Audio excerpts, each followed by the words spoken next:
Only true dogs fucking me and Big Nate. Wow. Shoot him in the greens, toss his body in that big lake. Yo, what's up? It's your boy Karceno for life here with the Nate Jones story right here. Nate Jones hard at work in there training in the ring, making future world champions. That's what happens here. So we keeping everybody in perspective to keep your mind sharp. All young fighters out there in the game, everybody wants to be flashy. They want to be offensive. It's all about defensive. It's all about the little things. You have to remember the little things, the small details. Small details is what matters. Everybody don't know that, but you need to focus on that, hyper-focus, and work on these little bitty details. Because the more you focus on the small details, they're gonna mean mountains amount in the future. They're gonna, all those little key things, key moments, they're gonna come up in your biggest fights. Because those little mistakes you make cost you winning and losing. Saw it yesterday in an amateur fight. Not an amateur fight, it was basically a title fight. A guy who's an older veteran, who knows better, who's done it 1,000 times. But he forgot to tuck his elbow in. He threw his punch out and just left his arm exposed and didn't bring his arm back far enough. These are the things you kind of slip up and forget about when you don't focus on the little things. When you do percentages and fundamentals, A, B, C, and D, those things matter in life. That's why you never skip the steps, even when you get successful. When now you get successful, say, okay, I don't need to do A no more. I'm gonna do B, and today I'm gonna do B and D. I'm done. I don't have to do A and B or A. I don't have to do all that no more. I'm just doing this. Once you start doing that, you become weak in those other areas, and they come back to haunt you, especially in a boxing ring, where it's all about mistakes. People get hit off mistakes. So, lack of experience. People lure you in. They lure you to a false sense of security. So you have to focus on that, and this is why you need a teacher of boxing, not just a physical trainer. Anybody can train somebody to get in shape for a fight. I mean, they can be in there, come on, give me 10, give me 20. They can put you through a weight loss program. There's a lot of nutritionists out here. There's not a lot of teachers of the game. And Nate is one of the teachers of the game. So this is what it's like. This is school. This is what it's like to be in this thing. This is what it takes. So this is why the Nate Jones story is important. So I wanted everybody to have that sense of knowledge, because it's not too many teachers in the game left. All of the teachers have passed away. They're moving on, and a lot of people have not really passing the game down. So you want to try to be a sponge and absorb as much as possible. There was a reason Floyd Mayweather had him in his corner. There's a reason for that. Floyd is not going to put anybody in his corner. So for this one guy who said, oh, all he did was hold the pads. It's just, that means you don't understand the game of boxing, and it's okay. So there's a lot of you guys out there that think like that. You're probably a casual fan, and that's cool. Keep watching boxing. But you will come here and learn why he's in that ring holding those pads. You'll learn what that's about. You'll learn everything if you just come here to the Nate Jones story and watch it. You can't go wrong.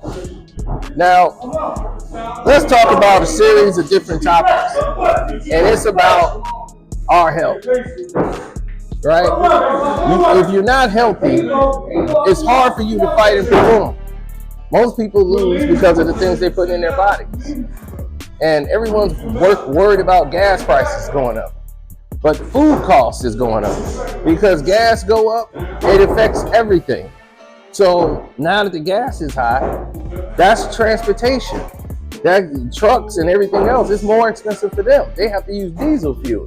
So if this is more expensive for you at the pump, imagine what it is for the people that's bringing and transporting your food in it. And you think the tomatoes and the strawberries taste the same as those in Walmart or any mart you go into, right? You go into all these grocery stores and you get a strawberry from them, and you go out there into the fields and go to these farmers markets and you taste the strawberry from them, and you tell me if they taste the same. They don't. And there's a reason why.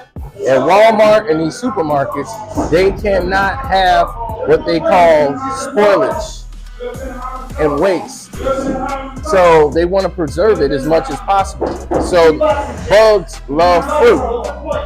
Flies love real fruit. That's why they always around it. The nectar, they love the sweetness. But in the supermarket, you know that there's no flies and nobody really around those fruit at all. Why is that? Because they coat it with a chemical to keep the bugs away. And it makes the fruit look shiny. And it makes it look like it lasts longer. And that chemical that draws away the flies is what's going to damage you. So you got to learn to know what you're putting in your body.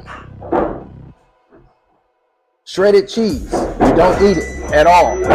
Get real cheese and use a cheese grater, because all shredded cheese has natamycin in it. Natamycin, and you look on any back of any shredded cheese pack, and you'll see natamycin in it. And why do they use natamycin? Natamycin is used, it's used to keep it from spoiling. It stays longer from spoiling and turning green. It lasts longer, and the cheese, they've noticed that, so they use it. Well, what is natamycin? Natamycin is a powerful eye medicine that you cannot get unless a doctor prescribes it to you. So why in the world is it in your food? If a doctor has to prescribe you natamycin, and that's for eye fungus, why in the world are they putting it in your food? Makes you think, don't it? Now, if you don't believe me, you don't have to. Go into your supermarket, look and turn it around, go to the shredded cheese, any shredded cheese you got, even if it says 100% healthy, natural, this and that, read the back of that package. Then you go read another package that's got regular cheese. It don't have natamycin. So you want to make sure they have two chemicals in shredded cheese. Some of them, really cheap cheese, has another chemical in it that keeps the cheese from sticking. That's what you really don't want. That's sawdust. It's nothing but sawdust. And they're putting, that's not even food. It's a saw. Well, that's wood. When somebody's chopping wood, the sawdust, that's what it is. A collection of sawdust in there on your food to keep the cheese from sticking. Cheese is supposed to stick. So if you're getting that cheese, you're getting even worse. You're getting the natamycin and the sawdust. And this is real, people. So your nutrition is everything. So if you keep wondering why your body ain't working and all these things are going wrong, these are the reasons why. You see, the name of the game ain't to kill you, it's make money on the process of your elimination. And then they're going to replace you with another. So that's what they want to do. So you got to make sure you're familiar with what you're putting in your body. We have to get back to farming. When we came here and made the great migration over here to the Midwest, all of us were farmers. We all made the great migration from down south, from the Alabamas, the Mississippis, the Georgias, all the way up here. One thing we knew, in that 1950s, 60s migration, when they opened up all these factory jobs, they said, we got big jobs and we're paying money. And we all migrated from thousands of miles away to come up here for a better life and escape racism. They had gentrified us in one area that we could live and said, here's your money. But we had a few eggs in the hole because we knew we couldn't go to a lot of these stores out here. We all knew how to garden. We all were mechanics. We all knew electricity. We know how to work electric. We all knew these things because it was survival. Why don't we know these things now? You're gonna know, you need it more now than ever. Everybody knew how to work on a car. It was just that they didn't have time to do it. They couldn't go to a body shop and hope that somebody fixed their car. They had to know how to do that. That car break down on the side of the road, you could be dead in one of these towns. Going out here back in those days, in the 1950s, 60s, you'll be dead in one of these redneck towns. So you're gonna have to be able to know. You can't go stay at the hotel. And the thing is that people didn't realize how it was playing out, but that's why it was playing out that way. That's why everybody was going in the route that they were going, because they kept that away from my mom. My mom she never really knew about racism because her parents, my grandparents, kept them away from it. They thought they was hanging out in the car and sleeping there because they thought it was cool. They didn't know they couldn't go to these places. You know, they didn't take them there to endure that. So they just made it cool. They would go to the movies and they would be in the balcony. They didn't know they couldn't sit in the front. Downstairs, it was like everybody they knew was upstairs. It was live. So that's why they went and made it live. They didn't know there was rules that was preventing them from ever going down there, saying you can't sit down there. So they were shielded a lot from all of this when they were growing up. So when they start seeing it, like, oh my God, like it started, like my mother had in her lifetime, they were whites only fountains. So that ain't that long ago. So we are just now still in this new area of us learning, like we gotta live together. Everybody's gotta live together, and now it's more open and resources are short and people are still trying to fight for control. They want control of your shopping and your buying. You generate, as a Black American or whatever you are, as a person of color, you generate $1 trillion a year in revenue. That's why they care and they market to you. They market to you more than anybody in the world, and you're poor. You're like, well, why are they marketing to me? Because you trigger more than everything that goes on in this world. Because of what you wear, they're gonna want to wear what you wear. People want to dress like us. They want to look at what we do. We dictate what's cool. We dictate fashion. Nike changed their name to Nike. Their name it's not Nike. Their name is Nike. And that's why the company is Nike. And the guy's name, that's the name, Nike. And they shoes were called Nikes. With the S on it, Nikes. We called it Nike. And we called it Nikes, and Nike, did they argue with us? They changed it, the sound of it, and said, hey, these are our new Nikes. So they changed the name of the company because of us. We weren't finna say Nike. Got my Nikes on. We weren't gonna do that. We said, no, Nike. And they said, hey, that's what it is. So they make money off of us. Without our support, what would Nike be?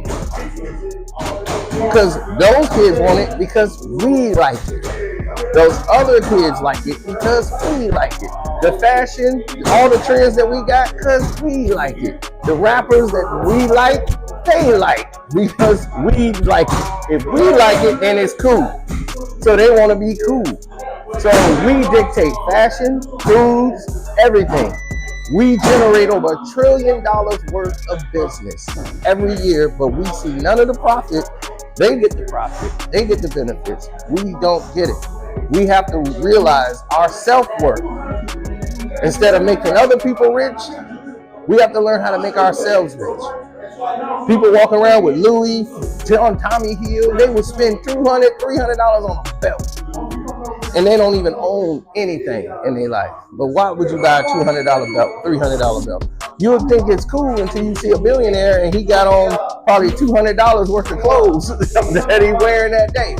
He got Dockers on, he's got all of this, and he's a billionaire. He can get dripped up in jewels and everything else too, but he don't, because the mentality is different. That's not gonna do it for him to be all drippy. What is he trying to prove for? He's rich. He's a billionaire. You don't need to prove it. See, we have to shift our goals. We're making other people rich and thinking that highlights us. It don't. You can have a Louis robe on. What the hell does that mean? A Louis robe don't do nothing for anybody. For Louis, it does. But these people don't even like you. They don't even want you in their store. They don't even want you really working for them. But now they're going to have a whole black division because they said, hey, we can get the black money too. But this thing was never designed for you to like it or be a part of it. But you want to do it so bad because you feel like you're in the upper echelon. And you're not. The same way they just showed Diddy. Diddy thought he was a billionaire. They smacked him down real quick. Showed him. Kanye West thought he was a billionaire. Then thought he was a shot caller. Snapped like that. Now he's right back down again. And he's trying to come back up because he's always catering to other masters. When you have other masters that you're catering to, you're not in control. You're not a boss. You don't control your own destiny. So when you learn how to get to that part of the market of distribution and You can control your worth. You're the boss. You can dictate what you want and how you want to do it. Then that's when you have power. That's when you have everything that you can control. But you're going to have to create your own job, your own space, and your own way of doing that. So the only way to do that is cutting the hands out of your pocket. How many hands can you cut out of your pocket? You go in, if you know how to grow your own food, run your own garden, grow your tomatoes, and you're cooking your own food, you're already cutting a lot of people out of your pockets. You got to learn how to take care of self. And a lot of people don't know how to do that. They don't read. They don't know anything about themselves. They don't know anything about health. They have the internet in front of them. Billions and billions of dollars a day of information is transferred to you. They even put it in video form for you. There's 5 billion videos go out a day on YouTube. 5 billion. That is crazy. In a 24-hour period, 5 billion videos on YouTube. You can use the YouTube to find out how to put anything together. Any knowledge you need on food is there. So you have all this for your platform. You have to know what you can do and what you can't do. What you're allowed to do. It's all at your expense. So I didn't want to get all real preachy, but this is what's really reality that's going out there. You need some real talk every now and then. You need that wake up. So you can start looking into a lot of the stuff that I'm saying and saying, hey, this guy's saying the right thing. If I'm saying it wrong, you can come in and let me know I'm saying it wrong. Come in the comment section. Let us know if I'm saying it wrong. So that's why we hear the Nate Jones story. You know what I'm saying? You get knowledge, you get information. Mike Tyson just wasn't taught to hit bags and stuff. They gave him knowledge. He had boxing knowledge. He had knowledge of this world. It was the outside world he wasn't prepared for. Cuss tried to protect him and keep Mike from that, but he died before Mike won the title. And then there was no one else around Mike that really had everybody who had his back and protected him, they died. So Mike was just out there basically for self. And all the leeches who wanted to profit off him were coming around. And then they start showering him with money. So he was like, all right, cool. I don't know no concept of money. So he just spends it. Let's do one more for the fans, for the boxing fans that are watching this channel. You mentioned the diet earlier and how important that was in the gym and how far that would carry you as a fighter. What would you recommend the average fighter start implementing more into their diet and cutting less of? Well, that's what I'm saying. Every fighter is different. So it's hard to dictate what diet works for them because certain people are allergic to certain things. You know, certain foods they can't eat. There's some people that say, hey, I can't eat that. So everybody's body is different. You have to know, as a fighter, you know what foods that you need to cut out. One is sugar. If you're a fighter, the less sugar intake you have, the more weight you can cut. You'll lose weight just getting rid of sugar, period. Sugar is never meant to be in your system. It's slight. This is what's wrong with us now. We have a high intake of sugar, and this is why our diabetes level is up. We got high blood pressure because it's so much blockage because sugar blocks it and bloats you. So your blood can't flow when it has a lot of sugar in it. When you got sugar in your bloodstreams, it causes your body to bloat because your blood is moving slower and slower because of all this sugar. So it increases your blood temperature and you start to get bloated. You drink soda or anything like that, you start getting a puffy gut, everything. If you cut that out and drink water, that does not happen. Water helps the blood flow. If you just cut sugar out for 1 week, say, I'm gonna get rid of sugar. Everybody think they need sugar for stuff. If they have tea, I need some sugar in it. I don't have no sugar in my tea. That's not the point. I don't even need it. I don't put sugar on my cornflakes, nothing. When I was a kid, it was, that was natural. Put some sugar on there and make it work. We don't need that. It tastes great without it. So the less you cut sugar out and the more you start going, eating natural, eat stuff like fruits will help you get adjusted. There's things that you can use to get starch. Oatmeal is the best food for you. If you don't want to eat and get big, oatmeal is really cheap and it's oats, it's fiber. It's going to give you your starch and your energy. But it's water-based. It's a lot of water and fiber. Yeah, you put water in there and you get your oatmeal and it will fill you up. So you won't be hungry, but you're not gonna gain a lot of weight from oatmeal. You'll end up going and have natural bowel movements to clean your system out, and you'll be ready for everything. It's easy because it's water weight, it's easy to cut. Oatmeal is the best meal for you. If you can eat it and you're training for a fight, makes you solid when you work out and everything, feel energized. Oats is the best way to go. So sounds good. Looks like Nate's getting ready for round 2 with this interview, so we can get set up for that and go from there. Thank you for your wise words, Karceno. Live in this gym with Nate Jones Story. I want to say Story. that, yes. Follow Nate Jones, the Nate Jones Story, Karceno for Life on YouTube.